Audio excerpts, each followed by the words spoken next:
Je vais appeler tout de suite la directrice générale d'Orange, Christelle Henneman. Elle nous rejoint. Merci de l'applaudir. Elle arrive sur scène.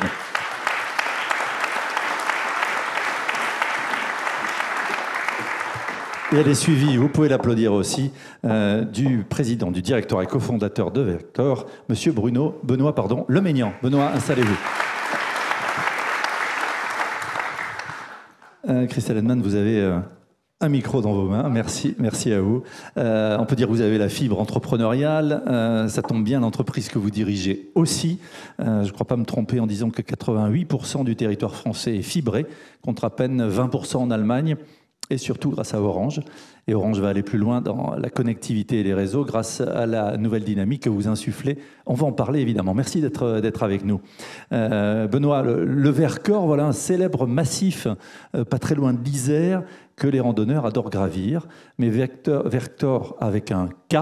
Alors ça, c'est aussi et surtout l'ascension fulgurante d'une équipe de 6 passionnés, dont vous, qui ne manquent pas d'énergie, et c'est vrai que ça aide quand on construit des batteries. Merci à vous deux d'être avec nous, c'est un plaisir, on va pouvoir échanger, d'autant Christelle que vous connaissez en fait.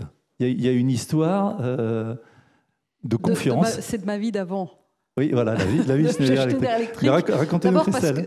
La première fois que j'ai rencontré Benoît, effectivement, alors l'équipe était en train de se créer, mais il se trouve que Schneider Electric avait décidé d'investir dans le projet et de les accompagner sur, évidemment, faire en sorte qu'ils puissent réussir leur projet ambitieux, mais néanmoins important pour la France. Et donc, on a beaucoup échangé sur les enjeux de l'évolution de l'énergie, des ressources, des batteries, du transport, de la mobilité. Et donc, on a eu beaucoup d'échanges et je sais que les équipes de Schneider Electric continuent. Et puis, c'est vrai que Schneider Electric à Grenoble, très présent, donc Vercors, on connaît. Donc voilà, on s'est beaucoup rencontrés dans cette vie passée. Elle vous a fait confiance, Benoît, Christelle ? Il faut croire. Hein. Oui, on a lancé ce projet-là avec l'idée de venir accompagner une vague qui est devant nous. Malgré les incertitudes dans lesquelles on est, il y a quelques certitudes fortes.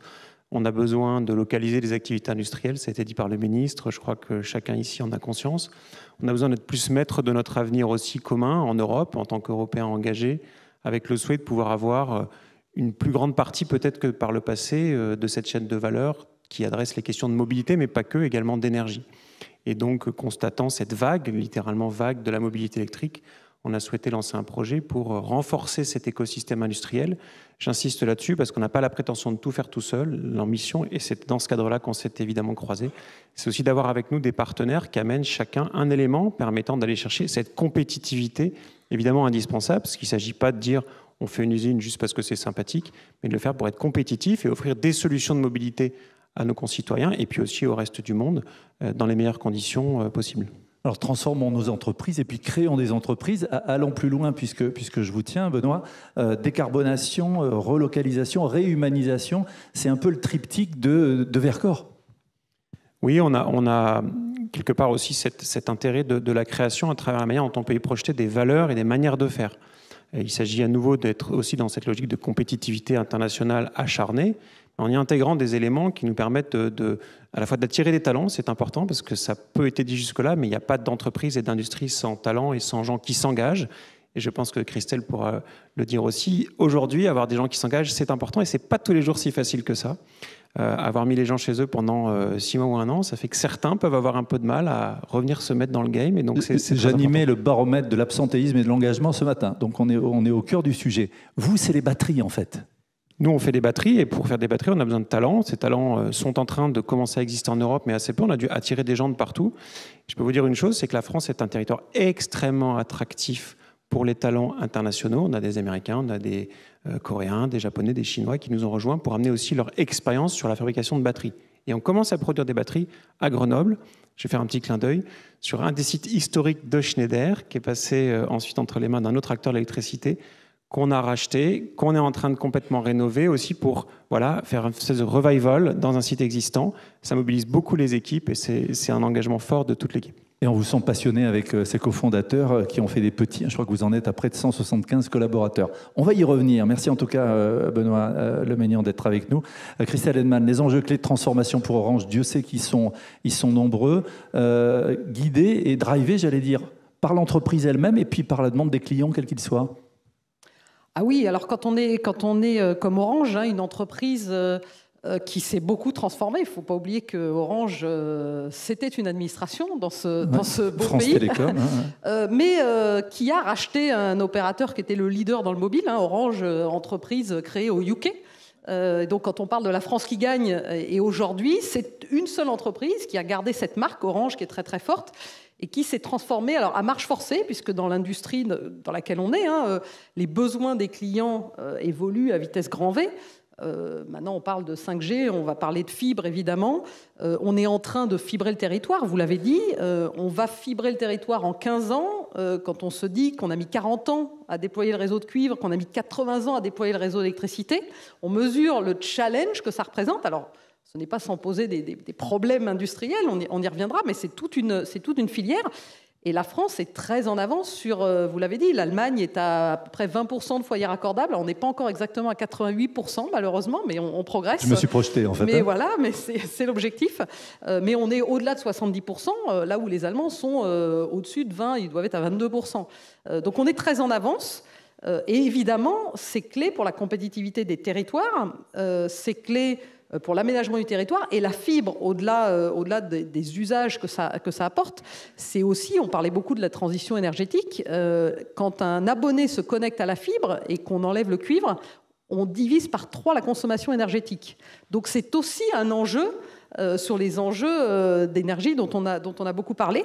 Et c'est vrai que la transformation de l'entreprise et les collaborateurs chez Orange, on a des talents, c'est des collaborateurs qui sont passionnés, qui ont au fond d'eux le sens du service client, quel qu'il soit, dans tous les métiers de l'entreprise. Et donc, alors ça se voit quand il y a des crises, et donc chaque fois qu'il y a des intempéries, on les voit mobilisés sur le terrain. Les équipes sont très très mobilisées, mais c'est aussi dans le service client au quotidien, sur des usages pour lesquels, alors le Covid est passé par là, toutes les entreprises, la résilience des entreprises aujourd'hui dépend des solutions qu'apporte Orange, ce qui fait que nos clients sont très impatients et que quand ça ne marche pas, vous le savez tous, hein, quand vous voulez envoyer un message, si ça ne marche pas, là où il y a quelques années, des irritants, on se disait, bon, c'est normal. Aujourd'hui, ce n'est plus acceptable. Donc, on travaille beaucoup sur la qualité des réseaux.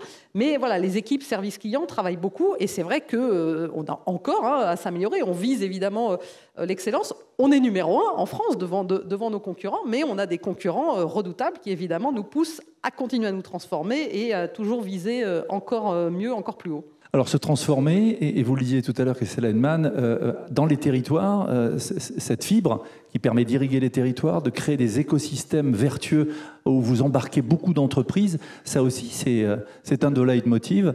Ça a commencé, ça se poursuit, et cette maille fine dans les territoires permet une compétitivité, une souveraineté au niveau national, voire international. Alors c'est vrai qu'on est par nature une entreprise qui est très très locale. Alors c'est vrai d'ailleurs quand on regarde à l'échelle internationale, dans tous les pays où on opère, on est très locaux par nature. Mais en France, on est partout sur le territoire parce que notre réseau est partout. On a des boutiques partout sur le territoire, on a des équipes partout sur le territoire. Et puis la filière donc, qui nous accompagne sur la... C'est combien d'emplois en tout là, Au total, c'est plus de 130 000 emplois en France, toute la filière qui déploie, qui maintient les réseaux. Alors c'est des sous-traitants et des collaborateurs d'Orange et que l'on forme en permanence parce qu'évidemment, c'est des métiers qui évoluent, dans lesquels on embarque aussi des technologies nouvelles, donc l'intelligence artificielle pour éviter des déplacements inutiles, pour détecter. Aujourd'hui, si vous utilisez votre application Orange et moi, j'en profite pour faire un peu de la pub, si vous êtes un client d'Orange, ce dont je ne doute pas la majorité dans cette salle, quand le Wi-Fi ne marche plus à la maison, l'application Orange et moi aujourd'hui, vous pouvez détecter, réparer sans intervention humaine grâce au logiciel et grâce à l'innovation d'Orange. Alors parfois il arrive qu'on ait besoin encore d'envoyer des techniciens sur le réseau, c'est évidemment le sens. Mais voilà, donc c'est cette combinaison de la technologie, du savoir-faire, la formation en permanence, et puis de toujours se réinventer face à toutes les révolutions qu'on a connues dans l'industrie des télécoms. Et face aux nouveaux entrants qui arrivent, quels que soient les secteurs. Benoît Lamagnan, nouvel entrant, on le disait. Vous parliez, on en parlait à l'instant avec Christelle Heinemann, de ce facteur humain aussi qui est important. Je crois qu'il y a 29 nationalités. C'est créer une sorte d'écosystème humain au service de l'innovation. Et c'est Frédéric Oudéa qui le disait tout à l'heure en compagnie de Philippe Mabille. Il faut aller vite. Il y a une question de célérité dans tout ça. Oui, il y a une vraie question de vitesse, à la fois parce que le marché est là. Alors, Christelle espère que vous êtes chez Orange, j'espère que vous êtes en train de passer en véhicule électrique, sinon faites l'expérience, vous y reviendrez. Donc le marché est là, les acteurs sont en train de se mettre en ordre de bataille en Asie, aux États-Unis, en Europe. On n'aura pas une souveraineté totale, mais il est important qu'on en ait une la plus importante possible, d'où le fait d'avoir en permanence le souci du planning et du déploiement le plus rapide possible. Christelle était effectivement au début de l'histoire de Vercors, on tient notre planning, alors ça ne se fait pas tout seul, c'est une forte mobilisation, engagement des gens. On a démarré Vercors pendant le confinement d'ailleurs, hein. Ça c'est quelque chose qui nous a marqué, et on a poursuivi ce déploiement pour être en 2025 dans les voitures qui seront vendues en Europe, et ça veut dire que dans les 6 mois qui viennent, on a une importante levée de fonds qui est devant nous, hein, de plus d'1,5 milliard, pour passer à pas 130 000 mais 1500 emplois à l'horizon de 2025. C'est rapide, mais c'est aussi nécessaire. Je pense que les crises qu'on vit en ce moment sur le plan énergétique renforcent l'importance d'avoir ces filières très rapidement sur pied pour permettre de trouver des solutions qui vont pouvoir combiner, le ministre l'a dit tout à l'heure, à la fois le pouvoir d'achat et une inflation qui soit le plus limitée possible, et quand même l'accès à des services, la communication, la mobilité, sur lesquels on est prise, parce que dépendre intégralement de ressources qui ne sont pas du tout chez nous, ça nous met, et on le voit en ce moment, dans une situation qui n'est pas souhaitable. Alors on parlait de filière industrielle, on parlait d'emploi, on parlait de compétences. Il y a 2 localisations importantes, une région grenobloise, racontez-nous en entrant un peu plus dans le cœur du réacteur, et puis près de Dunkerque aussi, avec des partenariats, parce que voilà, on chasse en meute, comme on dit. Hein. Oui, donc on est en train de démarrer sur Grenoble un centre d'innovation, projet de rénovation d'un bâtiment industriel qui nous a bien occupé, qui s'appelle le Vercors Innovation Center. On a utilisé un petit anglicisme.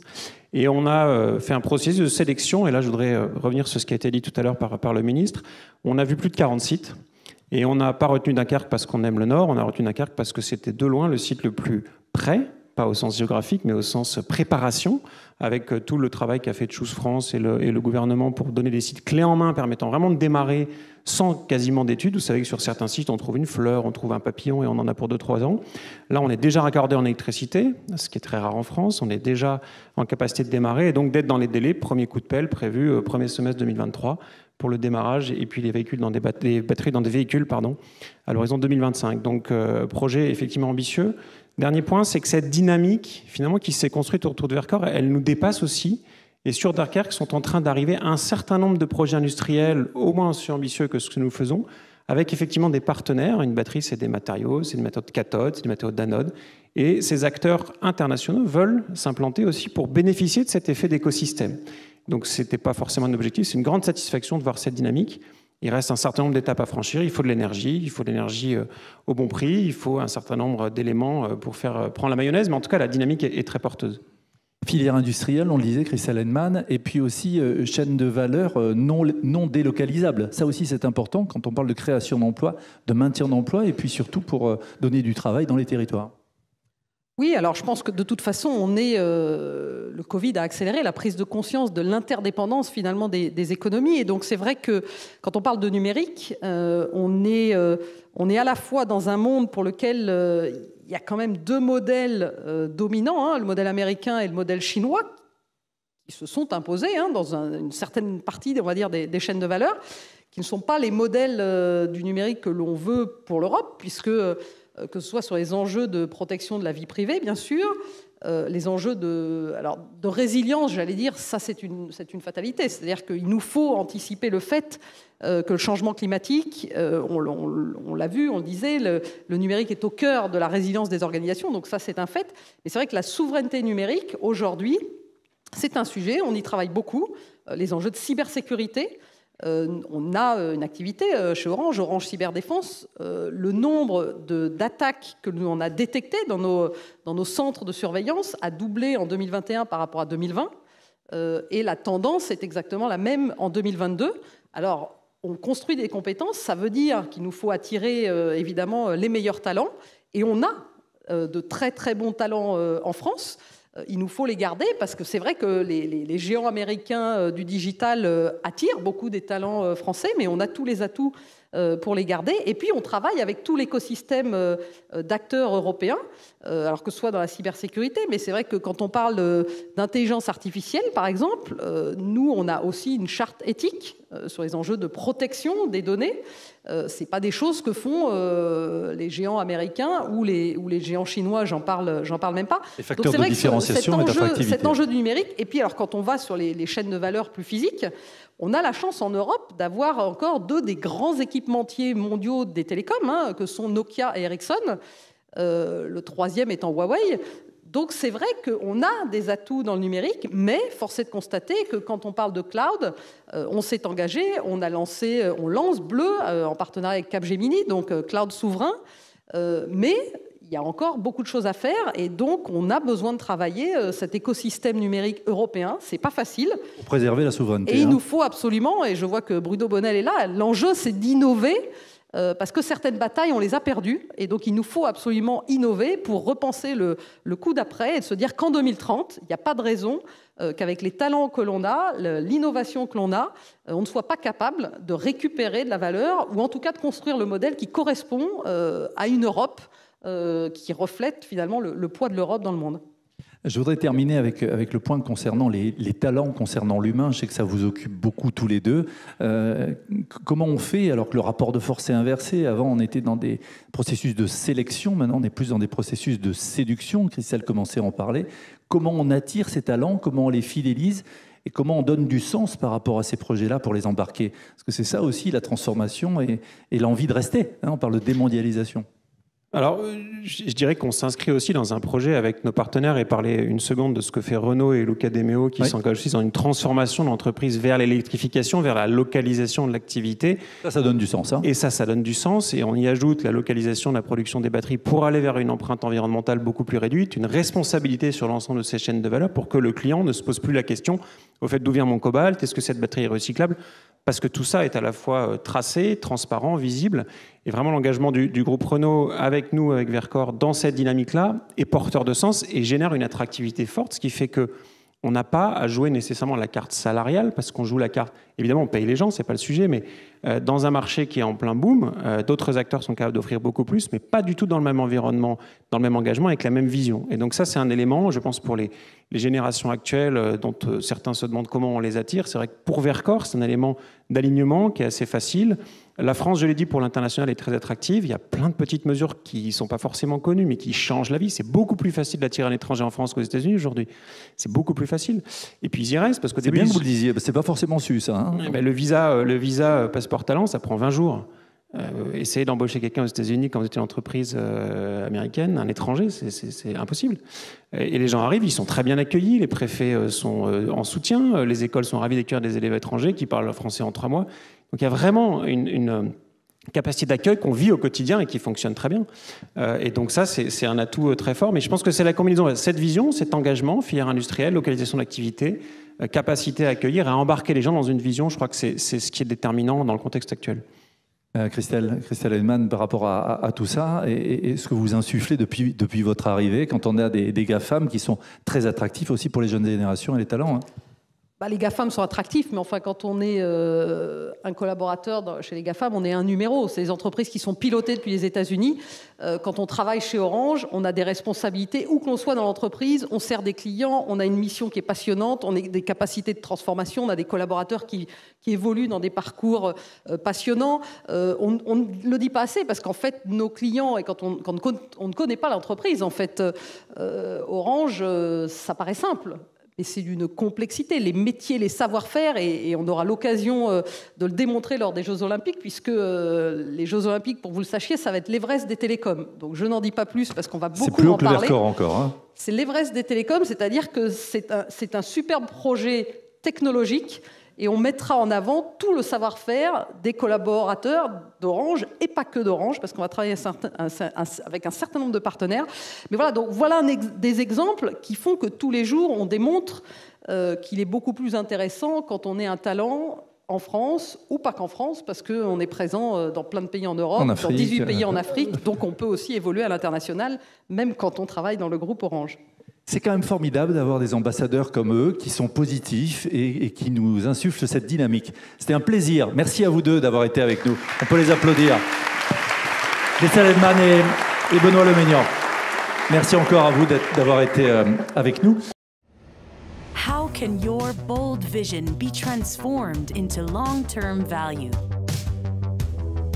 Is your technology moving fast enough to realize your ambitions? Are you reframing your future, or is the future reframing you? Realize your transformation with connected strategy, transactions, and technology. Realize your transformation with EY.